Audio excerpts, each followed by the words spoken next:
시청자 여러분 안녕하십니까? 광복절 뉴스타트 1부 시작합니다. 정부가 주택 공급 부지로 용산공원 전체를 들여다보고 있습니다. 용산공원의 10분의 1 규모인 어린이 정원 활용조차도 반대하고 있는 서울시와의 갈등이 깊어질 것으로 보입니다. 김웅래 기자입니다.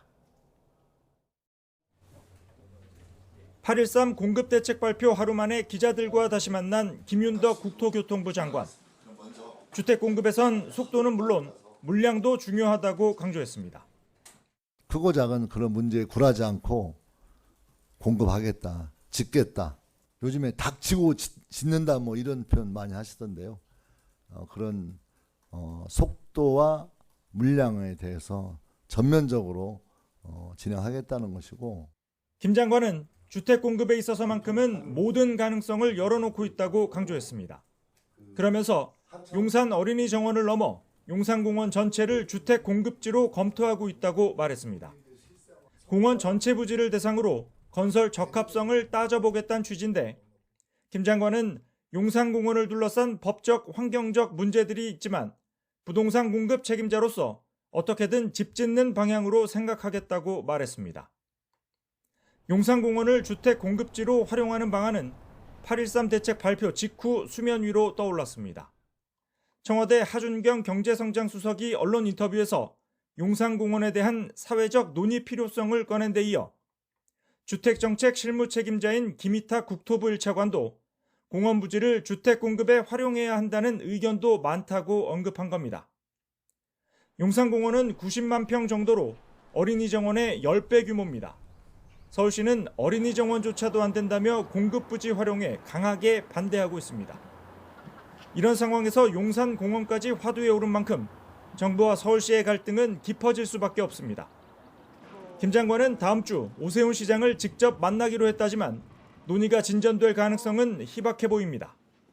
YTN 김웅래입니다. 또 김윤덕 국토교통부 장관은 수도권 주택 공급을 위한 신규 택지를 이르면 다음 달 말, 늦어도 10월 초쯤 발표할 예정이라고 말했습니다. 김 장관은 정부 세종청사에서 열린 출입기자단 간담회에서 그제 공급대책 발표 때 공개하지 않은 7만 3천 호 건설과 관련해 이같이 설명했습니다. 정부가 용산공원에 주택을 공급하는 방안을 검토하고 있는 것과 관련해 서울시는 반대 의사를 거듭 밝혔습니다. 단순한 유휴부지가 아닌 미래 세대에게 물려줘야 할 국가 자산인 만큼 훼손에 신중해야 한다고 비판했습니다. 이형원 기자입니다. 서울시는 용산공원을 훼손해서는 안 된다며 정부의 주택 공급 검토에 즉각 반발했습니다. 마지막 대규모 도심 녹지에 집을 짓는 건 매우 신중해야 한다고 주장했습니다. 그러면서 용산공원이 단순한 유휴부지가 아니라는 기존 입장을 되풀이했습니다. 기후위기 시대에 시민 삶을 지키고 미래 세대에 온전히 물려줘야 할 소중한 국가자산이라는 겁니다. 시는 앞서 용산공원 일부인 어린이 정원이 주택 공급지에 들어갈 거라는 관측이 나왔을 때부터 반대 의사를 분명히 해왔습니다. 미래 세대 몫인 용산공원 훼손은 1cm라도 동의할 수 없다고 연일 날을 세웠습니다. 아무리 급해도 종자씨는 먹어치우지 않는다 이런 말도 하잖아요. 절대 용산공원은 일부라도 그런 식으로 주택을 공급하는 용도로 쓸 수 없다. 동의할 수 없다. 용산공원 조성특별법의 기본 취지도 국민 휴식과 자연 생태 공간으로 최대한 보전하는 데 방점이 찍혀 있다고 강조했습니다. 이에 당장 공급 목표를 채우려고 충분한 사회적 논의와 공감대 없이 주택 공급을 추진해선 안 된다고 선을 그었습니다. 이 같은 반발에도 정부가 밀어붙인다면 막을 수는 없습니다. 인허가권이 이제 국가가 필요하면 아까 국토부가 할 수가 있습니다. 그래서 서울시는 그 과정에서 협의 기관일 뿐이 되는 겁니다. 다만 서울시 협조 없이는 교통대책과 기반시설 마련에 속도를 내기 어려운 만큼 정부도 시와 최대한 협력하겠다고 밝혔습니다. 하지만 서로 입장차가 워낙 큰 만큼 용산 부지를 둘러싼 진통은 계속될 것으로 보입니다. YTN 이영훈입니다. 민주당은 이번 부동산 대책을 두고 신속한 입법 지원을 약속하면서도 성난 민심을 예의주시하는 분위기입니다. 국민의힘은 오세훈 서울시장까지 국회로 불러들여 공세 수위를 높였습니다. 이현정 기자가 보도합니다. 민주당은 정부의 8.13 부동산 대책에 공급 절벽을 메우겠다는 각오가 담겼다고 평가하며 강하게 뒷받침하겠다고 강조했습니다. 인허가 단축과 택지 확보, 도심 공급 확대에 필요한 법안을 신속하게 뒷받침하고 하지만 지도부의 방침과 달리 당 안팎으로는 위기감이 팽배합니다. 전날 비공개 회의에서 총선에 미칠 영향을 우려하는 목소리가 나온 데 이어 부동산 민심에 민감한 수도권 의원들 사이에서도 불만이 감지됐습니다. 서울의 지역구를 둔 민주당 의원은 YTN과의 통화에서 현재 공급 계획만으로는 성난 민심을 달래기 역부족일 것 같다고 불안감을 내비쳤습니다. 국민의힘은 오세훈 시장까지 국회 원내대표 회의에 불러들여 파상 공세를 펼쳤습니다. 오 시장은 서울시가 주택 공급의 발목을 잡는다는 지적에 박원순 시정 당시 무더기 구역 해제 탓이라고 일축했고 착공 물량이 줄었다 하는 것은 바로 그 시절의 그 악영향이 지금도 미치고 있다는 것은 국민 여러분도 알고 계시고 실거주 여부로 국민을 투기꾼으로 재단하는 획일적인 발상을 버리라며 정책 원점 재검토를 촉구했습니다. 국민의힘 지도부도 정부 대책을 재탕의 맹탕, 눈속이기 숫자 노름으로 혹평하며 공격 수위를 높였습니다. 새로 발표된 내용은 서울 강서구 1천 가구밖에 없는 것입니다. 국민을 현혹시키는 현란한 눈속임용 숫자 노름입니다. 국민의힘 한강벨트 의원들도 토론회까지 열며 세부담 증가가 전월세 대란으로 이어질 거라고 화력을 보탰습니다. 야당을 맹공해 여당 내 우려도 만만치 않은 상황이라 정부의 부동산 세제 개편안은 큰 폭의 손질이 불가피할 것으로 보입니다. 여기에 김윤덕 국토교통부 장관이 용산공원 전체를 주택 공급에 활용하는 방안을 검토하고 있다고 밝힌 것을 놓고도 갑론을박이 이어지고 있습니다. 여야의 셈법이 복잡해지는 가운데 부동산 민심이 올해 하반기 전국의 최대 뇌관으로 떠올랐습니다. YTN 이현정입니다. 이재명 대통령이 대통령 권한을 일부 국회에 넘기고 4년 중임 또는 연임하도록 하자는 것이 자신의 공약이자 일관된 입장이라고 밝혔습니다. 다만 이것이 분권형 대통령제나 의원 내각제를 의미하는 건 아니라고 선을 그었습니다. 홍민기 기자입니다.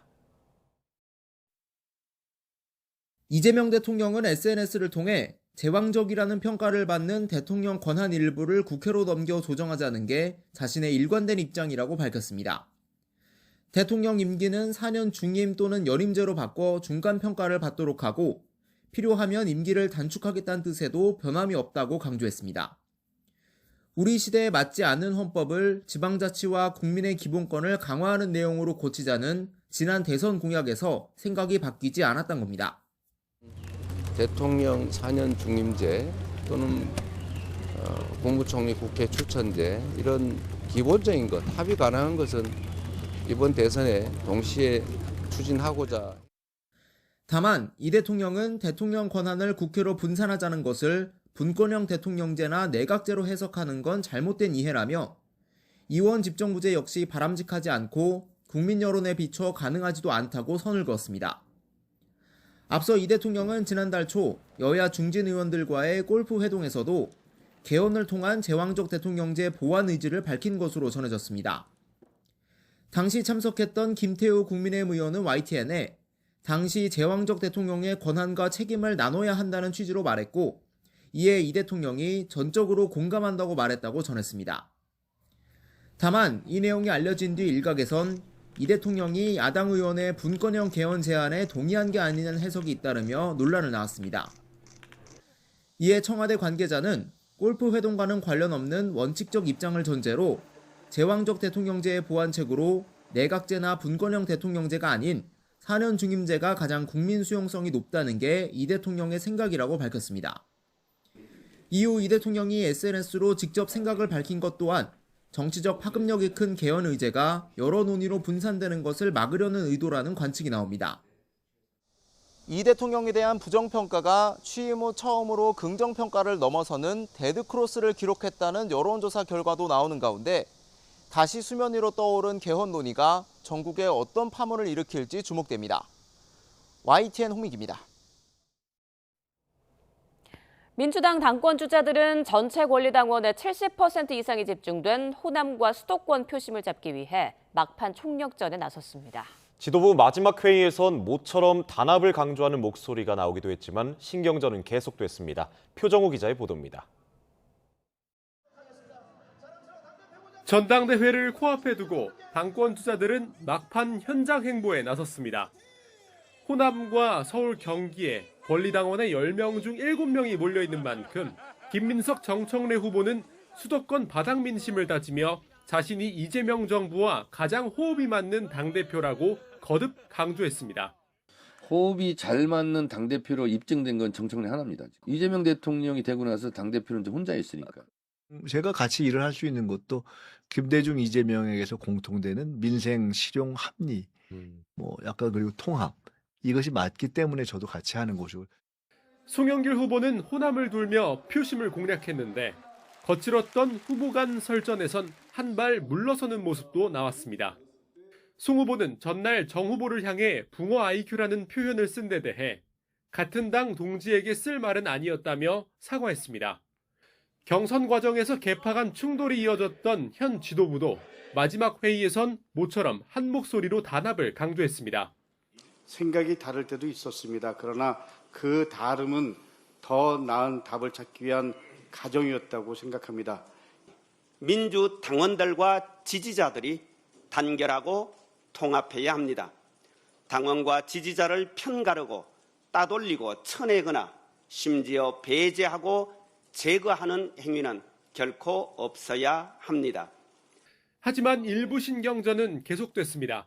당 선관위가 대리투표 의혹을 받는 정청래 후보 지지 모임 단장에 대해 제명제소를 의결하자 정 후보는 소명 절차조차 거치지 않은 불공정한 결정이라며 반발하기도 했습니다. 호남과 수도권의 당심, 여기에 국민 여론조사까지 더해지면서 당권 경쟁은 이제 최종 승부만을 남겨두고 있습니다. 무엇보다도 과반 득표로 승부가 바로 결정될지 아니면 선호투표 적용까지 이어질지도 관심입니다. YTN 표정우입니다.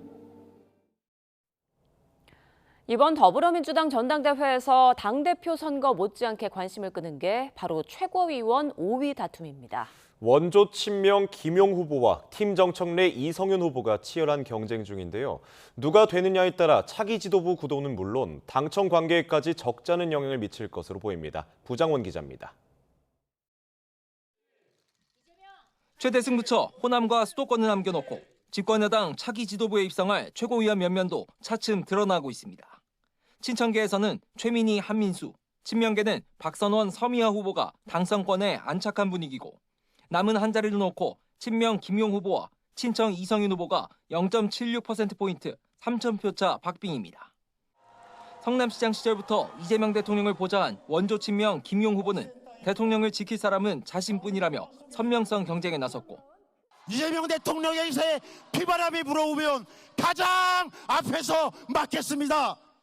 전임 정청래 지도부에도 몸담았던 친청 핵심 이성윤 후보는 김민석 공격수 역할을 톡톡히 하며 존재감 알리기 총력전입니다.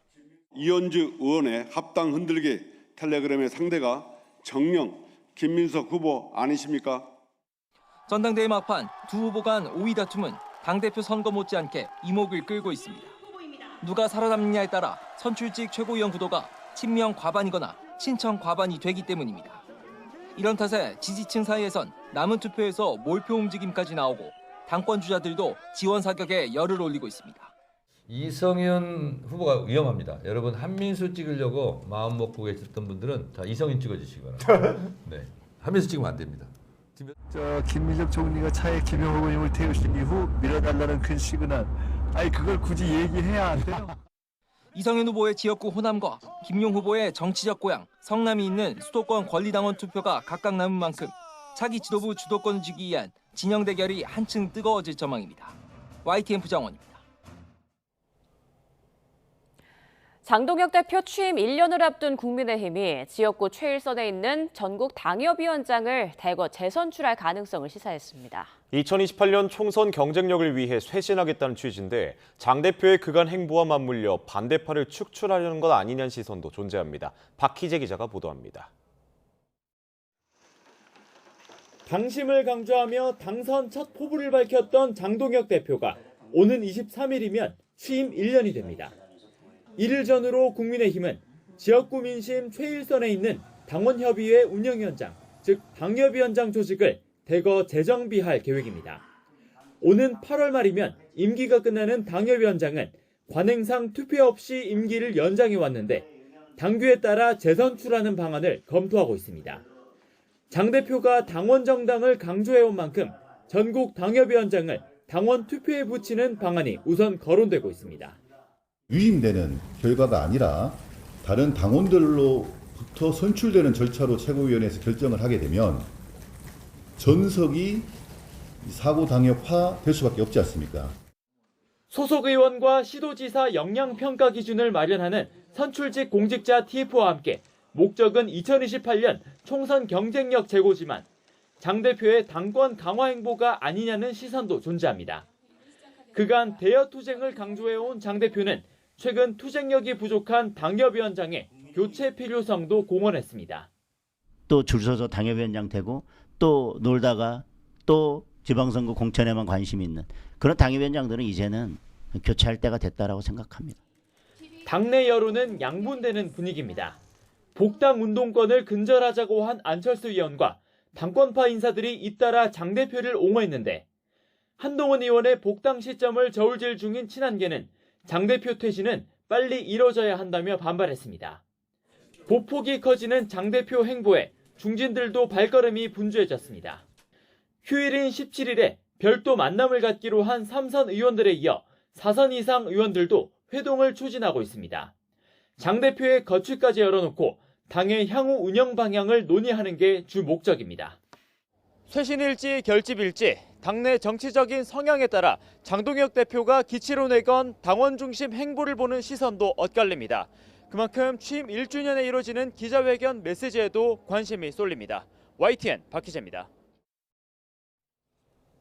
세기의 재산 분할로 불린 최태원 SK그룹 회장과 노소영 아트센터 나비관장의 재산 분할 소송이 다시 대법원으로 향했습니다. 시한 마지막 날 최 회장 측이 재산 구하며 긴 소송전은 한 차례 더 법원 판단을 받게 됐습니다. 윤혜리 기자의 보도입니다. 9년 넘게 이어져 온 최태원 회장과 노소영 관장의 이혼 소송. 재산 분할의 마침표를 찍지 못하고 재차 대법원 행이 결정됐습니다.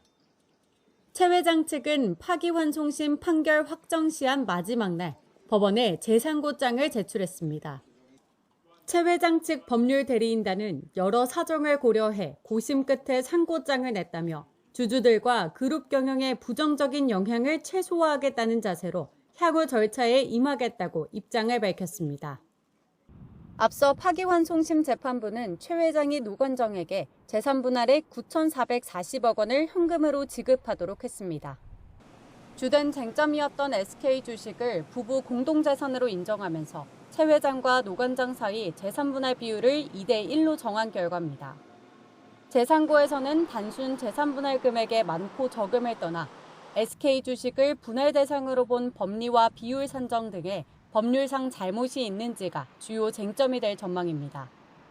물론 법조계에선 재산고를 거치더라도 결과가 크게 달라지기 어렵지 않겠느냐는 관측도 있습니다. 대법원은 사실관계를 따지지 않는 법률심인 만큼 법리적인 문제가 없다면 파기환송심 판결이 그대로 확정되기 때문입니다.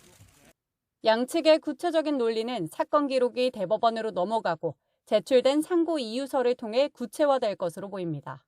YTN 윤혜리입니다. 최태원 회장은 그룹 오너의 사법 리스크가 이어질 수 있다는 부담에도 결국 재상고를 선택했습니다. 하루에만 1억 3천만 원에 달하는 이자 발생을 늦출 수 있다는 점이 재상고의 주요 이유가 아니냐는 분석도 나옵니다. 안동준 기자가 보도합니다.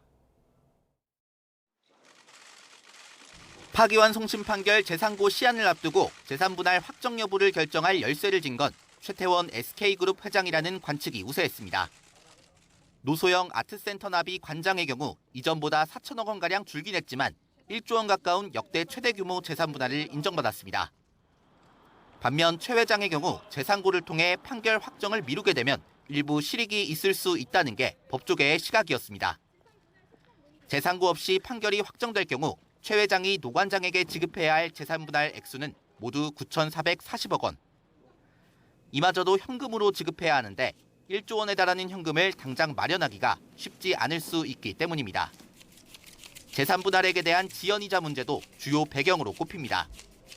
판결이 확정되고 지급이 늦어지면 최 회장은 다음 날부터 연 5% 이자를 지급해야 합니다. 하루에 1억 3천만 원가량을 더 내야 하고 한 달이면 39억 원 수준입니다. 반면 재상고를 하게 되면 대법원이 다시 판결을 확정할 때까지 이자가 발생되는 시점을 늦출 수 있습니다. 사법 리스크가 계속될 수 있다는 부담에도 최 회장이 재상고를 결정한 배경에는 이 같은 셈법이 작용했다는 분석이 나오는 이유입니다. YTN 안동준입니다. 오랜 가뭄이 이어진 남부지방에 이번 광복절 연휴 모처럼 단비가 내립니다. 남해안과 지리산 부근엔 200mm 이상의 많은 비가 예보됐는데요. 일부 지역에는 기습호우가 나타날 수도 있어 피해가 우려됩니다. 김민경 기자입니다. 광복절 연휴 전국에 비가 내립니다. 특히 오랜 가뭄이 이어진 남부지방에 많은 비가 집중될 전망입니다. 부산과 울산, 경남에 최대 150mm, 경남 남해안과 지리산 부근에는 200mm가 넘는 비가 예보됐습니다. 전남 남해안과 제주 산간에도 150mm 이상의 비가 예상됩니다. 이번 비는 중국에서 다가오는 저기압의 영향으로 내립니다. 특히 저기압과 우리나라 동쪽 고기압 사이로 강한 남풍인 하층 제트가 발달하면서 남쪽에서 한반도로 수증기 통로가 만들어집니다. 여기에 주변 바다의 높은 수온까지 더해져 수증기 공급이 활발해지고 습한 공기가 지리산 등 높은 지형을 타고 상승하면서 비구름이 더욱 강하게 발달할 수 있습니다.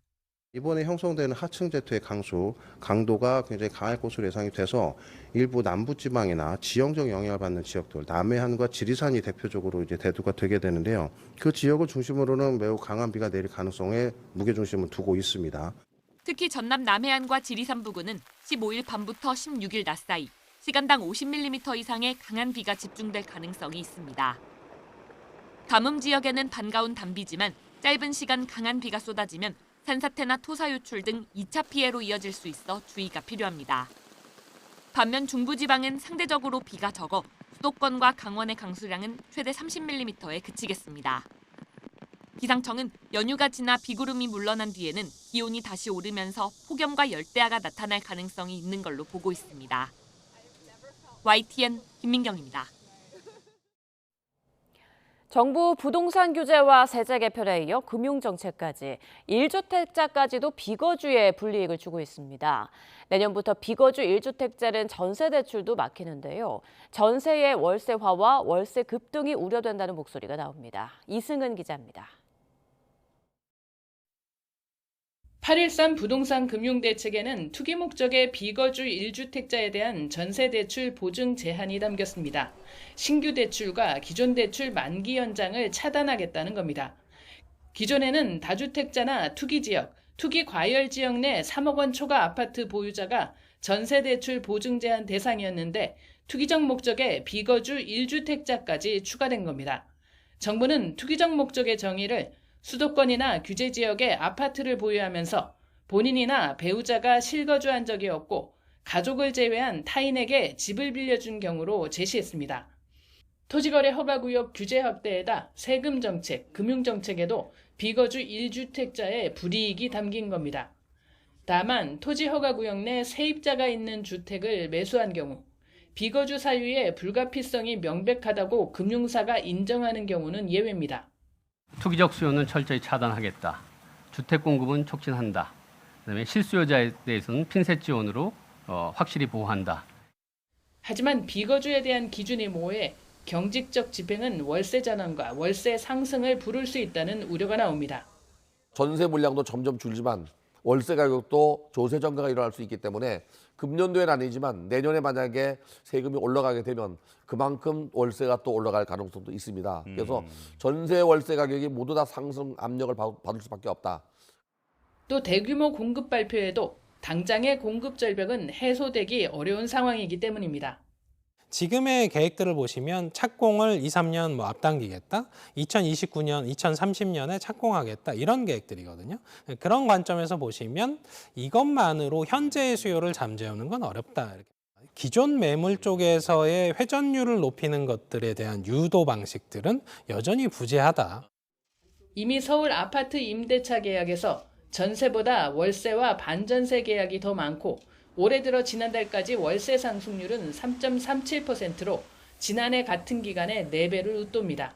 YTN 이승은입니다. 유엔군 사령부가 정전협정 집행과 판문점 일대 경비를 담당할 새로운 여단급 조직을 개편하고 있는 것으로 알려졌습니다. 우리 군 당국은 즉각 우려를 표명했는데 DMZ 관할권과 한미 전시작전 통제권 전환 문제를 협의하는 과정에서 불협화음이 계속되고 있다는 분석입니다. 김혜은 기자가 보도합니다. 유엔군 사령부가 비무장지대 관리를 위한 새로운 군 조직을 추진하고 있는 걸로 확인됐습니다. 판문점 공동경비구역 경비조직과 비무장지대 관리조직을 하나로 묶어 이른바 경비정전집행 여단으로 확대 개편한다는 겁니다. 여단장은 대령급인 군정위 비서장이 맡는 걸로 알려졌는데 우리 군은 사전 협의가 부족했다며 우려를 표했습니다. 유엔사여단 창설은 경비여단 창설과 행사는 아마 않기로 그렇게 서로 간에 이야기를 나눴고 합의를 봤습니다. 창설 자체라. 네, 그렇습니다. 유엔사가 우리 정부의 반대에도 불구하고 조직 개편에 나선 데에는 DMZ 관할권에 대한 충돌이 작용한 것으로 보입니다. DMZ에 대한 한국 측의 역할과 권한을 확대하려는 움직임이 나오자 정전협정 관리 권한은 유엔사에 있다는 점을 분명히 하려는 움직임이라는 겁니다. 문제는 우리 정부와 이견이 노출된 만큼 향후 이 문제가 한미 군 당국 간 또 다른 갈등으로 이어질 수 있다는 우려가 나옵니다. 이런 유엔사를 두고 한미 간에 이견이 있다는 것은 연합사를 비롯해서 한미 동맹 체제 전체에 대한 부정적인 영향으로 발전할 가능성을 배제할 수 없다라고 판단이 되거든요. 한미 간의 원활한 소통과 합의가 이루어질 수 있을지에 대한 우려를 자아내고 있는 것이죠. 일각에서는 유엔사의 이 같은 움직임이 전시작전권 전환을 염두에 두고 미국이 지휘하는 유엔사의 능력과 권한을 강화하기 위한 움직임이라는 지적도 제기되고 있습니다. YTN 김혜은입니다. 젤렌스키 우크라이나 대통령이 한국을 콕 집어 방공 무기를 보내달라고 하는 등 우크라이나의 무기 지원 요청이 계속되고 있습니다. 정부는 살상 무기 지원은 불가하다는 입장을 고수하고 있지만 속내는 복잡한 모습입니다. 홍선기 기자입니다. 러시아는 최근 요격 미사일이 바닥난 우크라이나에 연일 미사일 공격을 퍼붓고 있습니다. 방공망이 붕괴되다시피 한 우크라이나는 사실상 속수무책으로 피해를 입는 상황입니다. В Україні непроста. Вночі був знов ракетний удар, балістичні ракети проти нашої інфраструктури, були також ударні дрони. 젤렌스키 우크라이나 대통령은 한국을 콕 집어서 방공 무기를 지원해달라고 요청했습니다. 정부는 그러나 분쟁 지역에 방산 물자를 제공하지 않는다는 국내법을 들어서 불가 입장을 전했습니다. 우리의 각국에 대한 방산물자 제공 이런 사항들은 우리 국내법과 정책을 준수하는 가운데 좀 이루어져 왔다는 점을 다시 한번 말씀드립니다. 그러자 우크라이나 측은 한국이 이란과 분쟁 중인 UAE 등에는 천궁을 수출하고 있다는 사실을 꼬집었습니다. 우리 정부로서는 난처한 부분이지만 국내법 때문이 아니더라도 우크라이나에 무기를 보내는 건 간단한 문제가 아닙니다. 북한군이 들어가 싸우고 있는 상황에서 우리가 무기를 보낸다면 자칫 남북한 대리전 양상에 남북관계까지 위험에 처할 수 있습니다. 반면 북한군과 실전을 벌이고 있는 우크라이나군의 정보가 우리에게도 필요한 상황. 실제로 거기에서 사용했던 지금 보면 상당 부분 북한 무기들이 거기에서 테스트가 되고 있지 않습니까? 그런 측면에서 북한의 무기 체계의 업그레이드 부분도 같이 확보가 될 것이고. 거기에다 북한군 포로 송환까지 요구하고 있는 우리 입장에서는 우크라이나의 거듭된 무기 지원 요청이 난처할 수밖에 없습니다. YTN 홍선기입니다. 장윤기 사건 이후 수사 공정성 논란이 불거진 데 이어 오는 10월부터 개편되는 형사사법체계로 경찰의 책임은 한층 커지게 됐습니다. 경찰은 수사 인력을 늘리는 한편 내부 비리 신고자에 대한 징계를 감면하는 등 대응책을 잇따라 내놓고 있습니다. 김다연 기자가 정리했습니다. 경찰청의 쇄신책은 크게 수사 역량 보강과 내부 통제 강화 두 갈래입니다. 경찰은 우선 기동대 감축 등을 통해 수사 인력 881명을 보강하고 추가 인원도 배치하기로 했습니다. 검사의 보안 수사 요구 사건을 이행 관리할 전담 부서도 운영될 전망입니다. 내부 통제와 관련해서도 다양한 대책이 나왔습니다. 내부 비리를 신고하면 본인의 의무 위반이 드러나더라도 징계를 감면해주고 신고 포상금 예산도 1억 원으로 늘리기로 했습니다. 다음 달부턴 소속 경찰관의 가족이 연루된 사건을 해당 경찰서가 맡지 않도록 하는 상피제도 도입됩니다. 시도경찰청 감사 감찰 책임자도 모두 해당 지역 출신이 아닌 인물로 배치되고 국가수사본부장 직속의 내부 비리 수사대도 출범을 앞뒀습니다. 하지만 당장 지역 연고에 따른 유착을 막기 위해 추진된 순환 인사제 확대부터 일선 반발에 부딪히는 등 일부 대책은 첫 발도 떼기 전에 진통을 겪고 있습니다. 그 하위 직급은 워낙 숫자가 많고 순환 인사를 하려면 관사라든지 이런 교통비라든지 이런 좀 보조가 돼야 되는데 그런 부분들 같이 이렇게 고민을 해야 될 것 같습니다. 징계 감면이 동료의 비리를 신고하는 데 따르는 부담을 낮출 수 있을지, 또 경찰 내부에 설치되는 내부비리 수사대가 독립성을 확보할 수 있을지도 과제입니다.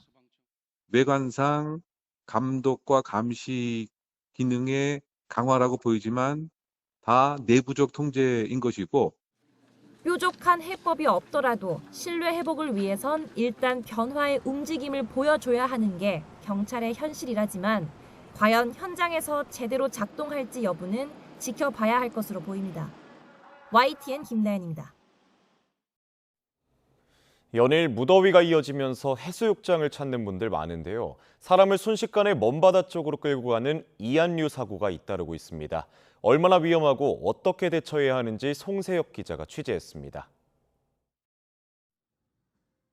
강한 물살에 휩쓸린 피서객 2명이 방파제 구조물을 붙잡고 가까스로 버팁니다. 지난 8일 양양군 광진해변에서 이안류가 발생했을 때 모습입니다. 지난 3일 동해시 한섬해변에서도 70대 피서객이 이안류에 120m나 떠밀렸다가 구조됐습니다.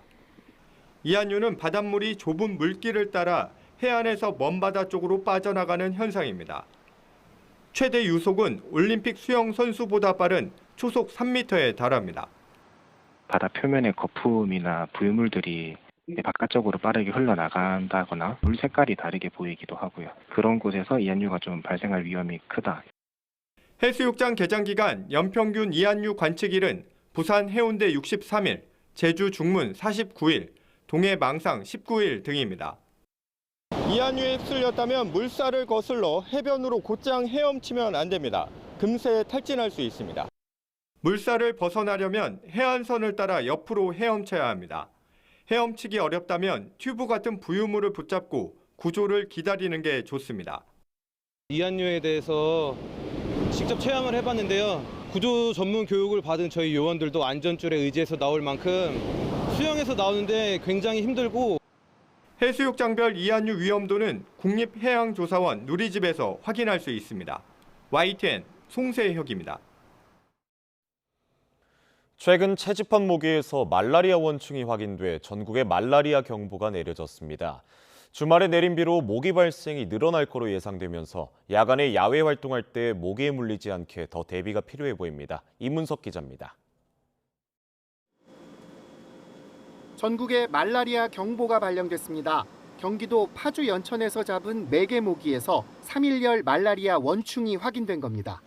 말라리아는 병을 옮기는 기생충이 모기가 피를 빠는 사이 몸에 들어가 감염을 일으킵니다. 따라서 매개 모기에서 원충이 검출됐다는 건 모기에 물렸을 때 말라리아에 걸릴 확률이 커진 걸 의미합니다. 올 들어 지난주까지 국내 말라리아 환자는 259명, 폭염으로 매개 모기 밀도가 낮게 유지되면서 지난해 같은 시점보다 환자가 35% 감소했습니다. 하지만 폭염 기세가 꺾인 데다 때마침 매개 모기에서 원충까지 확인되면서 환자가 늘어날 가능성이 큰 상황입니다. 더군다나 이번 주에 비 소식도 있고 또 모기의 생육 조건이 좋아지면은 모기 개체 수가 증가할 걸로 예상하고 있습니다. 말라리아 매개 모기에 물리지 않으려면 모기 활동기인 10월까지 가능한 야간에 야외 활동을 자제하는 게 좋습니다. 야간 활동을 해야 한다면 밝은색 계열 긴 소매와 긴 바지를 입고 모기 기피제도 2-3시간마다 뿌려줍니다. 방역당국은 말라리아 위험지역으로 분류된 서울과 인천, 경기, 강원 50개 시군구 주민에게 특히 주의해달라고 당부했습니다. 말라리아 잠복기는 2주 정도로 모기에 물린 뒤 오한과 발열, 땀을 많이 흘리는 증상이 반복된다면 반드시 의료기관을 찾아 치료제를 복용해야 합니다. YTN 이문석입니다. 갑상선 기능 이상으로 호르몬이 부족해지면서 생기는 질병이 갑상선 기능 저하증입니다. 쉬어도 피로가 가시지 않고 무더위 속에서도 추위를 느낀다면 갑상선의 문제를 의심해봐야 합니다. 김주영 기자가 보도합니다. 많은 사람들은 일상 속에서 가시지 않는 피로를 느낍니다. 일이 많거나 스트레스가 쌓였기 때문으로 생각하기 쉽지만 갑상선의 문제일 가능성도 의심해봐야 합니다. 특히 한여름에도 추위를 타거나 자고 일어났는데 별다른 이유 없이 몸이 부을 때, 급격히 체중이 늘거나 변비가 이어지면 갑상선 기능 저하증일 수 있습니다. 갑상선은 에너지 대사와 체온 유지, 소화 등에 쓰이는 호르몬을 분비하는 기관입니다. 시상하부에서 갑상선 자극 호르몬이 나오면 여기에서 갑상선 호르몬이 분비되면서 각 몸의 여러 가지 세포에 작용을 하게 되면서 여러 가지 에너지 대사를 일으킨다라고 생각하시면 될 것 같습니다. 그런데 기능 저하증이 생기면 호르몬이 부족해지면서 신진대사에 문제가 생기고 방치할 경우 혈중 LDL 콜레스테롤 수치가 상승해 심혈관 질환 위험까지 높아질 수 있습니다. 국내 환자는 증가하는 추세로 지난해 환자 숫자가 70만 명을 넘었고 이 가운데 여성 비중이 80% 이상을 차지했습니다. 상당수는 유전적 문제인 자가 면역 이상으로 생기는 만큼 특정한 생활 습관을 원인으로 꼽기는 어렵습니다. 치료 역시 처방약을 꾸준히 먹는 것이 최선인데 특정한 음식을 먹는다거나 영양제를 먹는 것으로는 나아질 수 없습니다. 갑상선 호르몬 자체가 부족한 병이다 보니 그것을 대체하는 어떤 식품이라든지 그런 것들은 없는 편이고 오히려 더 과다할 경우에 병을 악화시키는 걸로 되어 있기 때문에 우리가 주기적으로 받는 건강검진에서는 관련 검사를 하지 않는 경우가 많아 병이 의심되면 직접 병원을 찾아 검진을 받아야 합니다. YTN 김주영입니다. 광복 81주년을 맞아 기업들도 여러 가지 새로운 캠페인을 선보이고 있습니다. 독립운동의 발자취를 따라가는 러닝 코스를 만들고 이국 땅에서 생을 마감한 열사들을 기리고자 가상 여권을 제작해 후손들에게 전달했습니다. 정현우 기자입니다. 일상이 바빠서일까?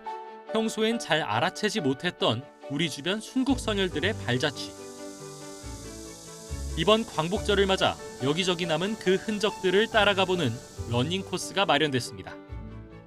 이곳은 유관순 열사가 공부했던 학교인 이화학당의 오래된 건물입니다. 교육과 계몽으로 광복의 날을 앞당기려 했던 선조들의 여정을 쫓는 코스가 여기서 시작된데 직접 한번 따라가 보도록 하겠습니다.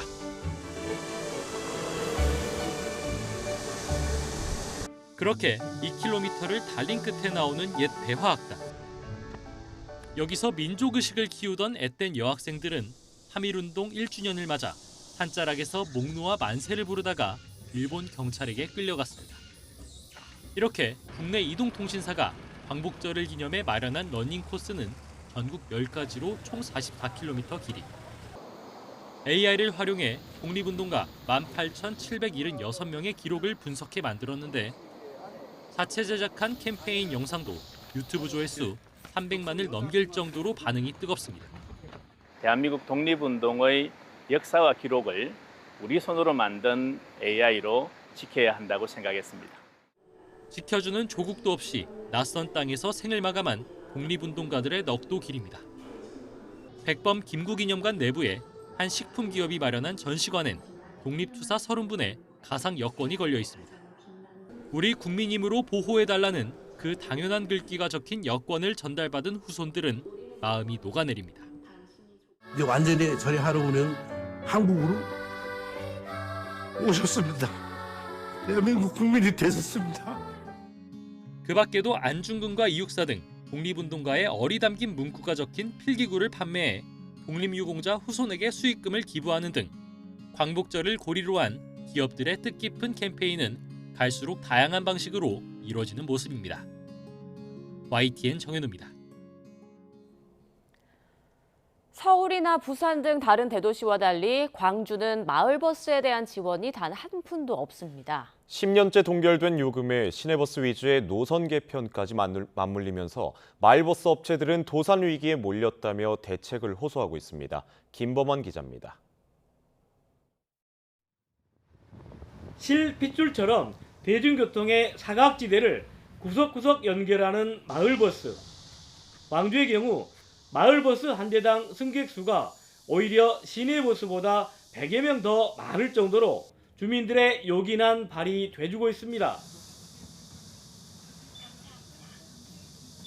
그런데 서울과 부산 등 다른 지역과 달리 광주는 마을버스에 대한 자치단체의 지원이 없습니다.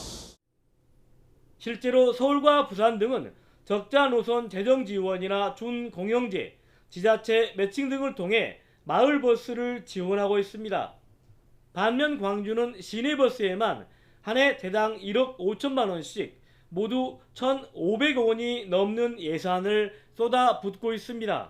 시내버스들은 그래도 시에서 보조라도 해주는데 마을버스는 전혀 없지 않습니까? 그리고 또 광주만 마을버스가 이 지원이 없지 타 시도는 전국적으로 다 지원을 해줍니다. 여기에 광주는 요금이 10년째 묶여있고 노선 대부분이 겹쳐 막대한 영업 손실이 우려되는 시내버스 노선 개편까지 다가오고 있습니다. 첫 번째는 넓어진 도시 생활권에 부합한 교통체계를 구축하자. 두 번째, 시민의 실제 수요를 반영한 노선으로 조정하자. 일부 노선은 자치단체의 요청으로 만들어지기도 한 광주의 마을버스는 모두 60여 대. 전남과 광주의 통합으로 앞으로 농어촌 버스를 비롯한 광역교통망 구축 과정에서 마을버스 문제가 어떻게 결론이 날지 주목됩니다. YTN 김범환입니다. 2006년생 투수 2명이 KBO 리그에서 돋보이는 활약을 이어가고 있습니다. 바로 두산 최민석과 SSG 김민준인데요. 팀의 상승세까지 견인하면서 KBO 마운드의 새로운 주축 선수로 성장하고 있습니다. 양시창 기자입니다. 두산의 최민석은 올 시즌 KBO의 최고 스타로 떠올랐습니다. 프로 2년 차에 불과하지만 다승과 승률은 1위, 평균 자책점은 2위를 기록하며 순위표 가장 위에서 경쟁 중이고 탈삼진과 이닝도 다른 팀 에이스와 견주어 부족함이 없습니다. 폭염 속 치러진 지난 2경기에서 크게 흔들렸지만 휴식기를 끝내고 10승을 따내며 분위기를 바꿨습니다. 2006년생 만 20살 1개월 11일로 두산의 역대 최연소 10승 기록입니다. 후반기 시작하고 날씨가 많이 더워가지고 조금 힘든 느낌은 있었는데 그래도 그 폭염 때문에 좀 쉬어가지고 그거 덕분에 좀 많이 충전이 됐던 것 같아요. 10승 달성했으니까 이제 또 다시 원래대로 하면 될 것 같습니다. 팬들의 눈길을 사로잡는 2006년생 투수는 또 있습니다. 올 시즌 KBO 무대에 데뷔한 SSG 김민준은 스프링 캠프에서 어깨를 다쳐 6월에야 처음 마운드에 오를 수 있었지만 10경기에서 5승을 거두며 만만치 않은 실력을 뽐내고 있습니다. 특히 후반기에 선발 등판한 5경기 중 4경기를 모두 6이닝 3실점 이하로 막으면서 평균 자책점 3.65에 3승 1패로 활약했습니다. 입단 첫 해 4경기 연속 퀄리티 스타트를 수확한 역대 12번째 고졸 신인 투수가 됐는데 한 경기만 더 이어가면 구단 최다 기록과 타입니다. 시즌 우승하면서 방어율 3점대 하려고 했는데 생각보다 빨리 잘 돼가지고 이제 7승으로 목표를 바꾸고 꾸준하게 잘 던지고 싶습니다. 20살 어린 나이다운 거침없는 호투 속에 최민석과 김민준이 KBO 리그를 대표하는 에이스로 성장하고 있습니다. YTN 양시창입니다. 뮤지컬 배우 아이비가 인기 뮤지컬 시카고 주연을 맡아 다음 주부터 브로드웨이 무대에 오릅니다. BTS의 뉴욕, 뉴저지 공연이 대성황을 이룬 데 이어 가수 존박 등도 뉴욕 무대에 서는 등 K컬처가 미국 현지를 매료시키고 있습니다. 뉴욕에서 이승윤 특파원입니다. 뮤지컬 시카고에서 여주인공 록시 하트 역을 맡아 지난 2012년부터 활약해온 뮤지컬 배우 아이비. 600회 넘는 공연을 소화한 끝에 브로드웨이의 오디션을 거쳐 오는 17일부터 9월 6일까지 뉴욕 엠베서더 극장에서 24차례 무대에 오를 예정입니다. 국내 무대 출신 한국 뮤지컬 배우가 브로드웨이 현지 프로덕션의 주연으로 직접 발탁된 것은 이번이 처음입니다. 정말 뮤지컬의 본고장인 뉴욕에서 이렇게 같은 작품으로 주역으로 설 수 있다는 것 자체가 너무나 영광이고 또 기적 같은 순간이고. 1920년대 시카고에서 범죄자 록시 하트가 유명 가수가 되는 이야기를 그린 시카고는 30년간 브로드웨이에서 12,000회 이상 공연됐습니다. 브로드웨이 뮤지컬 프로듀서는 아이비의 노래와 춤, 연기에 큰 기대를 걸고 있습니다. She's a very, very talented actress, and now she represents that wonderful country of yours here on Broadway. It seemed to be a perfect combination, and that's why we have her here. 아이비는 영어 대사가 어렵지만 미국 관객을 매료시킬 수 있도록 최선을 다하겠다며 많은 한국 배우들이 브로드웨이 무대에 서기를 희망했습니다. 아이돌 중심의 K-팝으로 시작된 K-컬처 열풍은 뮤지컬과 싱어송라이터 음악 등 다양한 영역으로 확산하며 미국 대중문화 깊숙이 스며들고 있습니다. BTS의 뉴욕, 뉴저지 공연이 대성황을 이룬 데 이어 뉴욕 한국문화원에선 존박 등 한국 가수들이 우리의 감성을 현지 관객들에게 선사했습니다.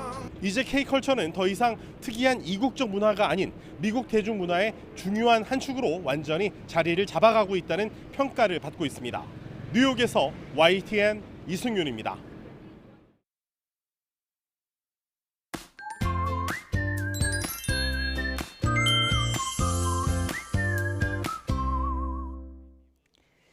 광복절인 오늘 비나 소나기가 내립니다. 현재 중부 일부와 또 제주도에 비가 오고 있는데요. 모레까지 전국 대부분 지방에 비가 내립니다.